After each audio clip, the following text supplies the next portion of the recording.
Summer is a great time to work on your art. It's got this high energy, it feels like a super creative season, and oftentimes, whether you're studying or you're working, it's kind of a slower time period. But here's the problem: between more social times, more plans, maybe a holiday, and also just generally the urge to maybe spend your time with a cider in hand, soaking in the sun, that might leave you with less time dedicated to your creative work. So how do you actually get things done? Well, with a plan. In fact, I've come up with a two-step plan for you, but also for me. Now, this plan is designed to do two things: fill our cup and level up, because we're not gonna have a boring summer where all we do is study or anything. We don't want more obligations. We want to have fun. We want to have a refreshing art practice. We want it to be cool. And also we want to feel like we used our time productively. So let's get into it. Part number one, level up. Now, leveling up is all about pushing ourselves to get somewhere better, to better our skills. But we're still having fun. This is still summer. This is still a good time. So here's what I will do to level up my artwork this summer. By the way, hi, I'm Marianne. I'm a self-taught artist, and on this channel, I like to geek out about art, creators, and try to make art making a little bit more accessible and a little bit less intimidating for me and for you. The first thing I want to do to level up my skills this summer is to pick one thing and study that one thing. You don't need to improve on every single thing that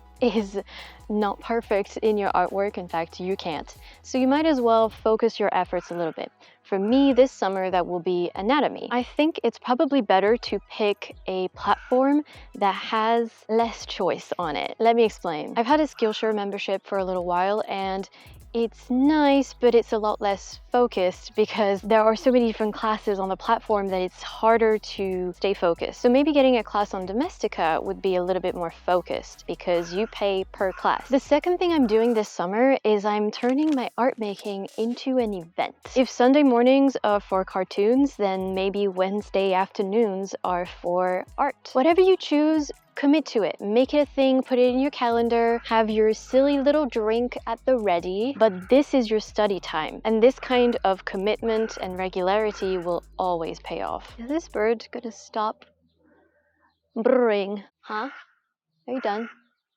If you're traveling this summer, look up creative classes. So a few years ago, I traveled to Berlin and I found this really cool street art tour / workshop there. And it was a great way to tour the city, get familiar with the local artistic culture, and also pick up something new. It was my first time trying out spray painting. It's probably one of my favorite travel memories. You might even make friends with either fellow travelers or local artists who probably work differently than you, so it's a win-win. The next thing I want to do to level up is to go outside and sketch from observation. Now, obviously this has to be on the list. It's just good enough weather to actually hang out, but to be honest, this is part of a fill your cup section as well, because it just feels good to be outside. I mean, look at this. But even if you're not in an idyllic natural paradise like I am right now, don't feel bad.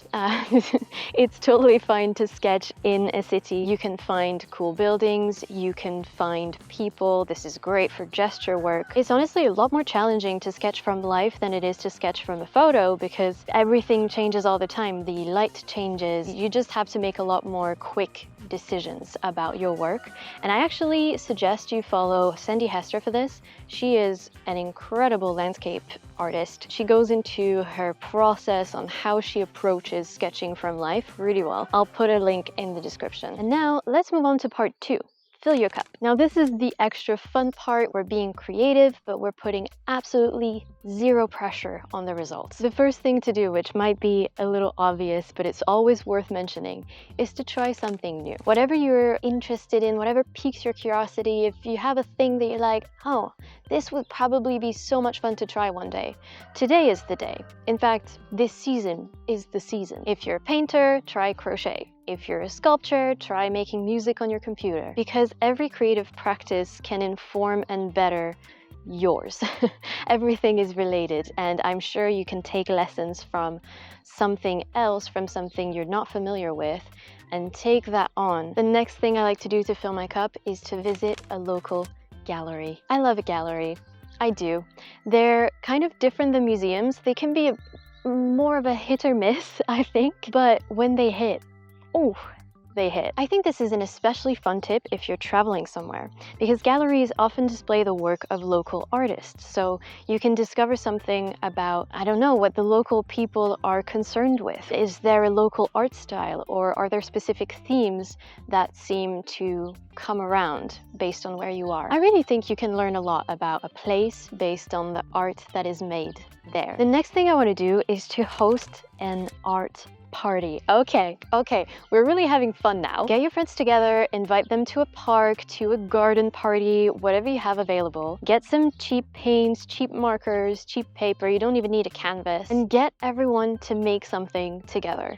Now, if your friends are a little bit more nervous about drawing, maybe they don't consider themselves artists or anything, then you can work on a collaborative piece where everyone does a little something somewhere. It can be jokey, it can be funny, it can be actually linked to the sketching from life thing from earlier. But again, it's no pressure. The whole point is to be together, get creative, be outside, and have a party. The next idea is actually to make something wearable. It's arts and crafts, not arts and farts. Can I keep this in?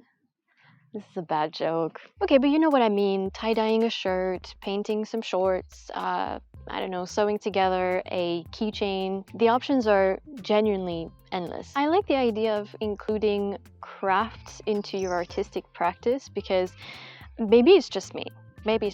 But I feel like the way I think of art is often colored by this idea of fine art is really serious and it has to look so perfect and cool all the time. And crafts is the total opposite of that. It's fun, it's free, it's just the opposite. And so I think it's nice to bring in a little bit of that freedom, I guess, into your artistic practice. And last but not least, find one artist to fall in love with this summer. This is one of my favorite things on this entire plan. Now, I don't care if you find them on Instagram, if you find them on YouTube, if you find them at the museum, but you've got to find one person whose work just inspires your soul. It just sparks joy and curiosity, and you're just ready to get immersed in their world. This summer, I want you to become a fangirl, a fanboy, a fan person. It's so much fun. I really hope this plan/summer art bucket list helps you have a really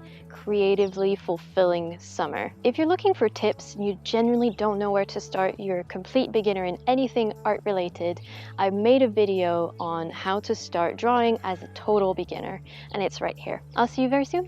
Bye bye. I have to show you something. Hi, friend. Oh my god, shut up. All right, have a good one. Bye.